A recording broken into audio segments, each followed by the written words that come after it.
At 14, my father slammed his fists into me and dragged me outside, leaving me in the snow because he chose my brother's story over mine.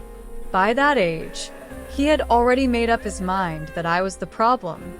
Stay with me as I share what happened next, and if you can, take a moment to support the channel by smashing that like and subscribe button. Your love and support truly keep us going. Now, let's get back to my story. I'm 19 now, a black girl from the west side of Dayton, Ohio. My name is Aaliyah. Back then, I stayed quiet, loved playing the drums, and did my best to blend into the background. From the outside, our family looked fine. My dad, Derek, ran a small auto body shop and came home every evening carrying the smell of paint and frustration. My mom, Elaine, handled bookkeeping for salons and barbershops. She kept the lights on and food on the table. My older brother, Malik, 17, was everything my father admired. Top student, smooth talker, always celebrated. Me? Average grades, drumming alone in the basement, keeping my head down. Or at least trying to. When we were younger, Malik and I were close. Riding bikes, playing video games, sharing slushies. Then he found what he was really good at. Lying and making sure I paid for it. $20 missing. Aaliyah was near the dresser. My phone disappeared. Scratch on the truck. Aaliyah threw a ball. I got punished every time. Eventually, I started keeping records. A notebook tucked beneath my mattress. Dates. Lies. Punishments.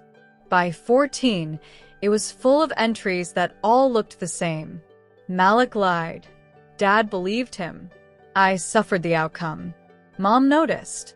I would catch her watching whenever Dad yelled or grabbed me, her mouth pressed into a thin line.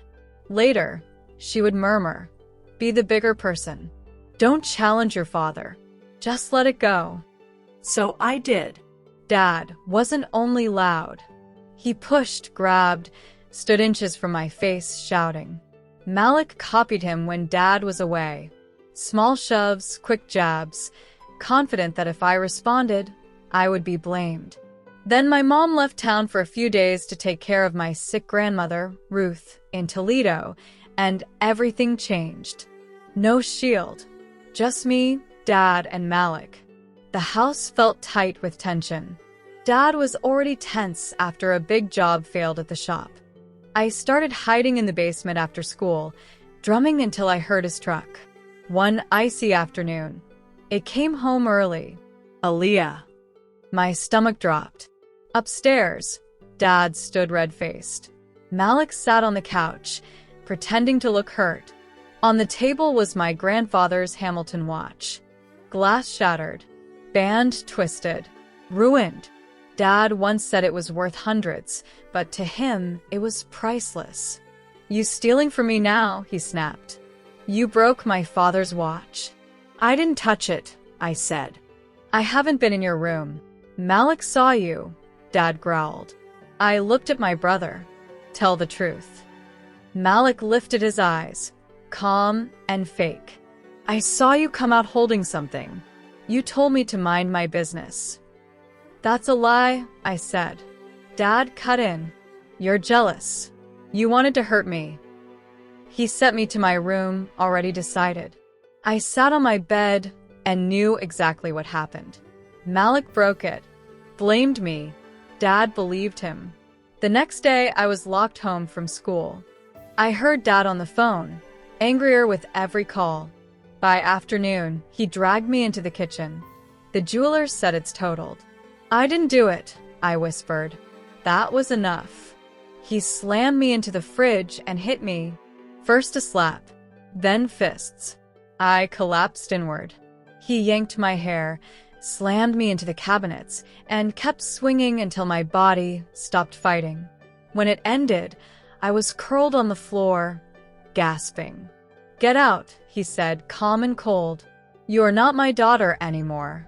"It's freezing," I whispered. "You should have thought about that before breaking my father's watch." He trailed me upstairs while I shakily shoved clothes, my charger, and my notebook into a backpack. I grabbed my coat and, without thinking, my drumsticks. He opened the front door. The cold hit like a slap. Snow blanketed the ground, still falling. Don't come back. He pushed me onto the porch and locked the door. I stood there a moment, ribs on fire, nose burning, then turned away. Brianna lived 10 blocks out. I pulled my hood tight, hugged my side, and walked into the daylight snow. Every step felt like a promise to myself. I was done surviving in that house. By the 4th block, my fingers were numb. Cars passed. No one slowed. Just a black girl limping through the snow with a backpack. At one point, I leaned against a mailbox as the world tilted. A voice in my head warned, if you sit, you won't get up. So I kept moving. Brianna's brick house finally appeared. Porch light on, even in daylight. I staggered up the cleared path and knocked hard. The door flew open. Mr. Johnson took one look at my swollen face, split lip, and bruises, and his expression hardened. "Lord have mercy," he said, pulling me inside. "Brianna. Angie. Now." The warmth hit, and my knees buckled. I woke on their couch under a blanket, sunlight still in the room. Mrs. Johnson sat nearby, watching me closely. "Hey, baby," she said softly. "You okay?" "I feel like I got hit by a truck," I mumbled. "Carl wants to call the police," she said. "But I want to hear from you first." So I told them everything. The lies, the watch, the beating, the snow. Her face tightened with each word. I heard low voices in the kitchen. Then Mr. Johnson filled the doorway. "This is what's happening," he said. "We're calling the police, taking pictures. You're not going back. And if your father comes here, he answers to me." "You don't have to," I started. "Yes, we do," he said. That was abuse. 2 officers arrived. One was a black woman, Officer Reynolds. She knelt beside me. "You're not in trouble," she said gently. "We're here for you." She documented everything. The bruises, the split lip, my statement. When she asked about my mom, I told her she was in Toledo with my sick grandma. "You're staying here tonight," Hayes said. "Tomorrow, you'll see a doctor. We'll add that to the report. Children's Services will follow up." The next morning, Mr. Johnson drove me to urgent care. The doctor said my ribs were badly bruised and I had a mild concussion. Nothing broken, but everything ached. She documented every injury and said my mother had to be informed. In the waiting room, I heard Mom on the phone, first confused, then furious. "Put her on," she said. When I told her everything, she went silent. Then she cried. "I'm coming back now," she said. "Your aunt will stay with Grandma. You are not going near that house." A few hours later, she pulled into the Greens' driveway. She rushed inside, searching for me, then froze when she saw my face. She cupped my chin gently, her hands shaking when I flinched. Her expression hardened. "Thank you for protecting my daughter," she told the Greens. "I need a phone my husband can't access." From their kitchen, she made call after call. A divorce lawyer, the courthouse, her job. When she sat beside me again, she took my hand. "I filed for divorce and emergency custody," she said. "Your father will face consequences. I should have protected you sooner. That ends now." That night, we left with one bag and checked into a small hotel. Under a dim lamp, my mother spread out papers, calm and unshakable. Her lawyer joined by video. "First, we secure emergency custody," she said. "Then we make sure he can't hurt her again." The hearing came days later. Dad never showed. The judge reviewed the photos, the medical report, the police statement. Full temporary custody to the mother, she ruled. Protective order granted. For the first time, it felt like the truth finally mattered. She told me to wait in the car. Sunlight flashed off the windows as she went inside and came back with black trash bags stuffed with my clothes, books, and drum pad. "That's the last time you'll ever be near this place," she said. "We're starting over." We moved into a small apartment across town. 2 bedrooms. Bright living room. Kids laughing in the courtyard. It was simple, but it was quiet. At my new school, Riverside High, no one knew my story. I joined band, stayed invisible, and felt the tension slowly drain from my body. But Malik never left my mind. One afternoon, Brianna sat on my floor flipping through my old notebook, the one filled with dates and lies. "He never paid for any of this," I said. "He broke the watch, watched Dad beat me, and he's still playing the perfect son." Brianna hesitated. "My cousin Zara goes to school with him. She says his grades are always perfect, but he barely studies. And he lives in the computer lab." That stuck. We called Zara. "Yeah," she said. "Same computer in the back. He clears the history every time. People whisper he fixes grades for money." We set a trap. Zara recorded him during free periods. After a few tries, she caught it. Clear footage of Malik logging into an admin account and changing his grades. I went further. I made a fake email, acted desperate. He replied fast. $60 per grade, he wrote. More for bigger changes. He sent screenshots bragging. We saved everything. Videos, emails, logs. 5 months of proof. Over 30 illegal logins. Grades altered. Absences erased. Students paid. Then came the school's big award ceremony. Zara texted me.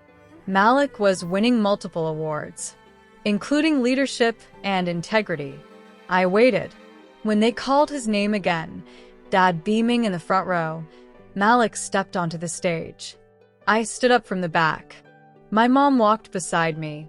"Dr. Whitaker," I said loudly, "I have evidence of academic fraud by the student you just honored."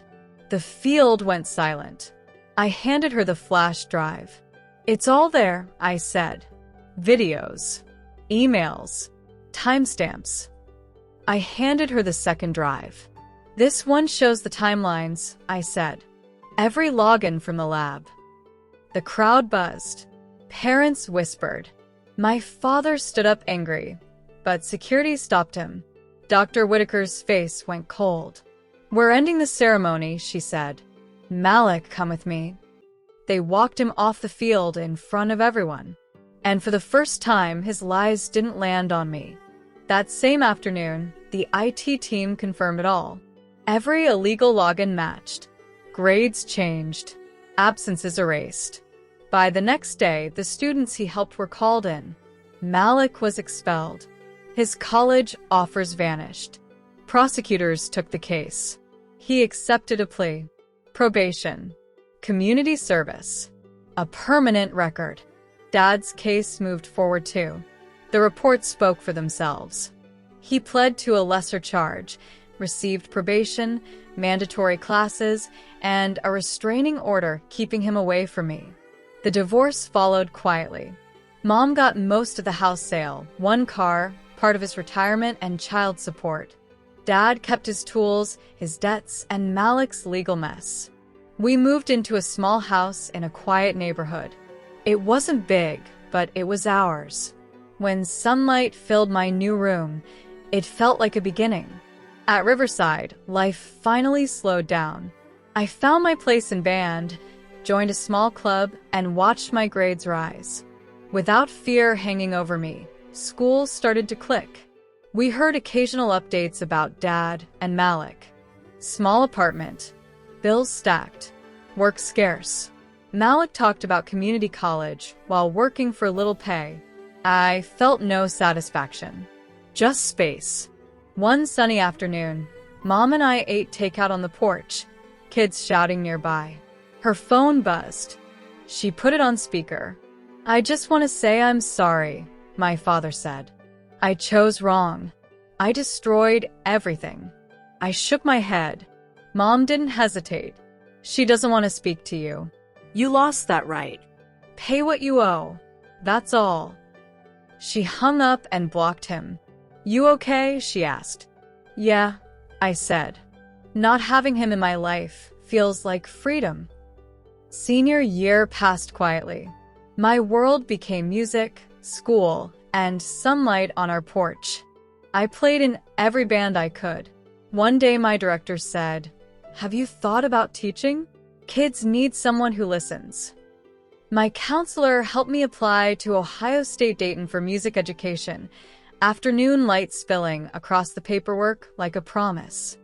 The acceptance letter arrived with a scholarship folded inside. I opened it on our front steps in full daylight. Mom read over my shoulder and screamed so loud the neighbor's dog went wild. We celebrated right there on the porch. Fried chicken, plantain, sparkling juice. Simple. Perfect. "You did this," Mom said. "You kept going when everything was against you." "No," I told her. "You pulled us out." Graduation at Riverside was calm and bright. Sun overhead, breeze moving through the field. When my name was called, I crossed the stage and saw Mom crying, smiling at the same time. The Greens and Brianna waved a handmade sign. I didn't search for my father or brother. Their absence felt like peace. That evening, we grilled in the yard. Neighbors stopped by. Music drifted from a small speaker. Mom pulled me close and said, "You didn't ruin them. They chose their path. You just told the truth and stepped forward." College was busy and full of light. Music education, long practice hours, teaching younger students outside. One day, I studied a nervous freshman drummer. "If you lose the beat," I said, "I've got you." That's when it clicked. I had become what I once needed. My past no longer leads my story. My life now is rhythm, sunlight, learning, and a mother who chose me. That isn't revenge. That's freedom. If you were touched by this story, like and subscribe for more interesting tales on family, love, and betrayal. See you in the next video. Thanks for watching.